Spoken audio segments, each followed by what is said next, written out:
Welcome to day 328 of our one-year Bible reading plan.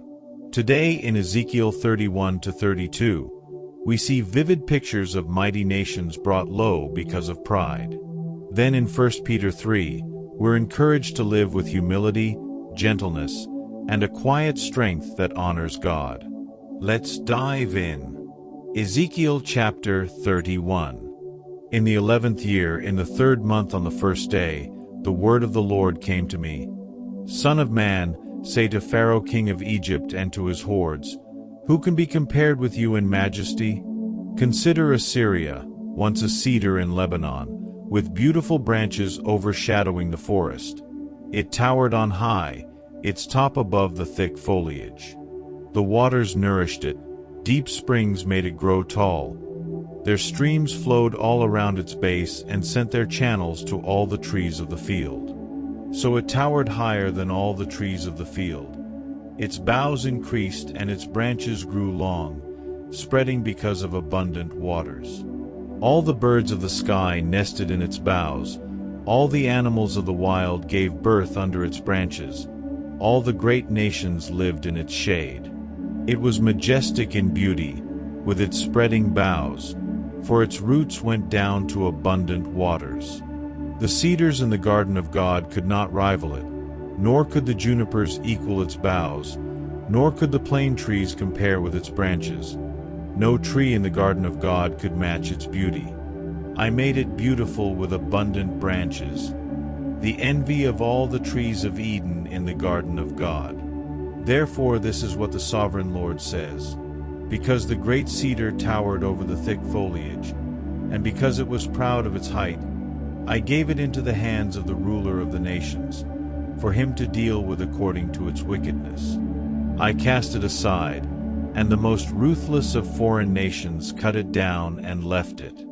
Its boughs fell on the mountains and in all the valleys. Its branches lay broken in all the ravines of the land.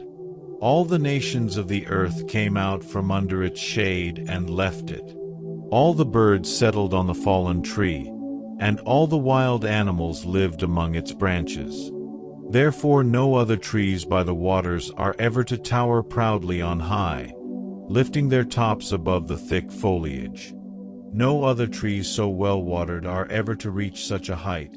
They are all destined for death, for the earth below, among mortals who go down to the realm of the dead. This is what the sovereign Lord says. On the day it was brought down to the realm of the dead, I covered the deep springs with mourning for it. I held back its streams, and its abundant waters were restrained.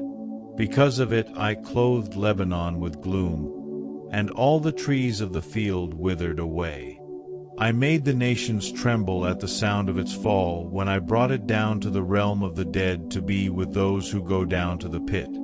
Then all the trees of Eden, the choicest and best of Lebanon, the well-watered trees, were consoled in the earth below. They too, like the great cedar, had gone down to the realm of the dead, to those killed by the sword, along with the armed men who lived in its shade among the nations.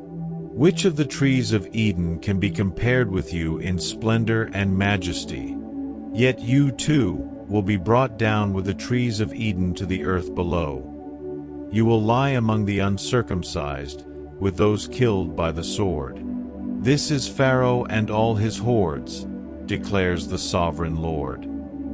Ezekiel chapter 32. In the 12th year, in the 12th month on the 1st day, the word of the Lord came to me. Son of man, take up a lament concerning Pharaoh king of Egypt and say to him, You are like a lion among the nations. You are like a monster in the seas, thrashing about in your streams, churning the water with your feet and muddying the streams. This is what the sovereign Lord says. With a great throng of people I will cast my net over you, and they will haul you up in my net. I will throw you on the land and hurl you on the open field. I will let all the birds of the sky settle on you, and all the animals of the wild gorge themselves on you. I will spread your flesh on the mountains, and fill the valleys with your remains. I will drench the land with your flowing blood all the way to the mountains. and the ravines will be filled with your flesh. When I snuff you out, I will cover the heavens and darken their stars. I will cover the sun with a cloud, and the moon will not give its light. All the shining lights in the heavens I will darken over you. I will bring darkness over your land, declares the sovereign Lord. I will trouble the hearts of many peoples when I bring about your destruction among the nations, among lands you have not known. I will cause many peoples to be appalled at you, and their kings will shudder with horror because of you when I brandish my sword before them. On the day of your downfall each of them will tremble every moment for his life. For this is what the sovereign Lord says, the sword of the king of Babylon will come against you. I will cause your hordes to fall by the swords of mighty men, the most ruthless of all nations. They will shatter the pride of Egypt, and all her hordes will be overthrown. I will destroy all her cattle from beside abundant waters, no longer to be stirred by the foot of manner muddied by the hooves of cattle. Then I will let her waters settle and make her streams flow like oil, declares the sovereign Lord. When I make Egypt desolate and strip the land of everything in it, when I strike down all who live there, then they will know that I am the Lord. This is the lament they will chant for her. The daughters of the nations will chant it. For Egypt and all her hordes they will chant it, declares the sovereign Lord. In the 12th year, on the 15th day of the month, the word of the Lord came to me. Son of man, wail for the hordes of Egypt, and consign to the earth below both her and the daughters of mighty nations, along with those who go down to the pit. Say to them, are you more favored than others? Go down and be laid among the uncircumcised. They will fall among those killed by the sword. The sword is drawn, let her be dragged off with all her hordes. From within the realm of the dead, the mighty leaders will say of Egypt and her allies, they have come down and they lie with the uncircumcised, with those killed by the sword. Assyria is there with her whole army. She is surrounded by the graves of all her slain, all who have fallen by the sword. Their graves are in the depths of the pit, and her army lies around her grave. All who had spread terror in the land of the living are slain, fallen by the sword. Elam is there, with all her hordes around her grave. All of them are slain, fallen by the sword. All who had spread terror in the land of the living went down uncircumcised to the earth below. They bear their shame with those who go down to the pit. A bed is made for her among the slain, with all her hordes around her grave. All of them are uncircumcised, killed by the sword. Because their terror had spread in the land of the living, they bear their shame with those who go down to the pit. They are laid among the slain. Meshech and Tubal are there, with all their hordes around their graves. All of them are uncircumcised, killed by the sword because they spread their terror in the land of the living. But they do not lie with the fallen warriors of old, who went down to the realm of the dead with their weapons of war, their swords placed under their heads and their shields resting on their bones, though these warriors also had terrorized the land of the living. You too, Pharaoh, will be broken and will lie among the uncircumcised, with those killed by the sword. Edom is there, her kings and all her princes.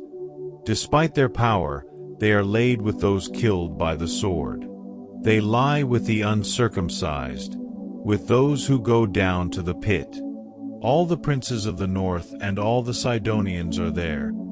They went down with the slain in disgrace despite the terror caused by their power. They lie uncircumcised with those killed by the sword and bear their shame with those who go down to the pit. Pharaoh, he and all his army, will see them and he will be consoled for all his hordes that were killed by the sword, declares the sovereign Lord.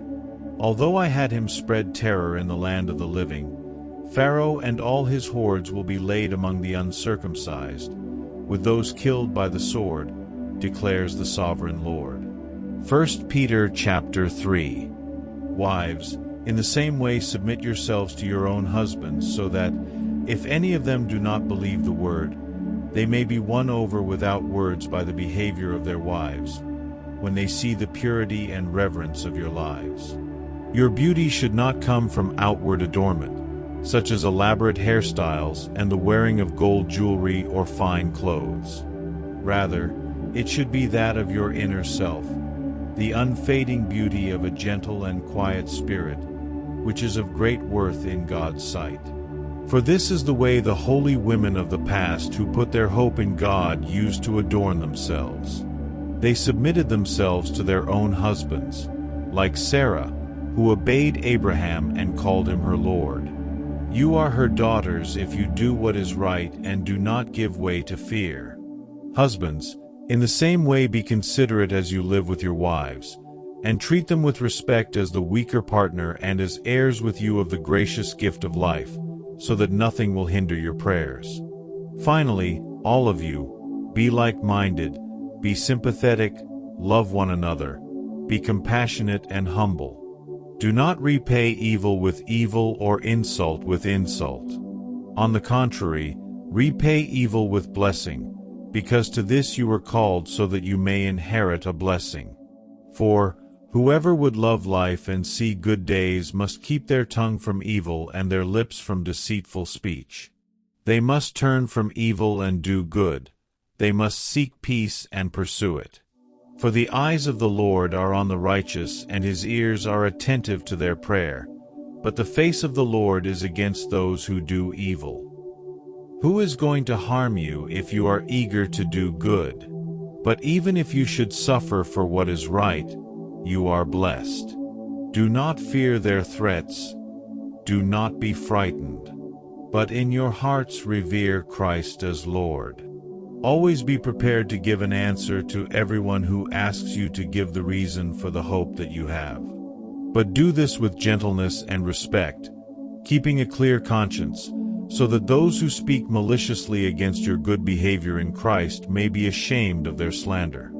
For it is better, if it is God's will, to suffer for doing good than for doing evil. For Christ also suffered once for sins, the righteous for the unrighteous, to bring you to God. He was put to death in the body, but made alive in the spirit. After being made alive, he went and made proclamation to the imprisoned spirits, to those who were disobedient long ago when God waited patiently in the days of Noah while the ark was being built. In it only a few people, 8 in all, were saved through water, and this water symbolizes baptism that now saves you also. Not the removal of dirt from the body, but the pledge of a clear conscience toward God. It saves you by the resurrection of Jesus Christ, who has gone into heaven and is at God's right hand, with angels, authorities, and powers in submission to him. Thank you for joining today's Bible reading. Remember, pride destroys, but a gentle and godly life brings honor to God. See you tomorrow for Day 329. Stay blessed.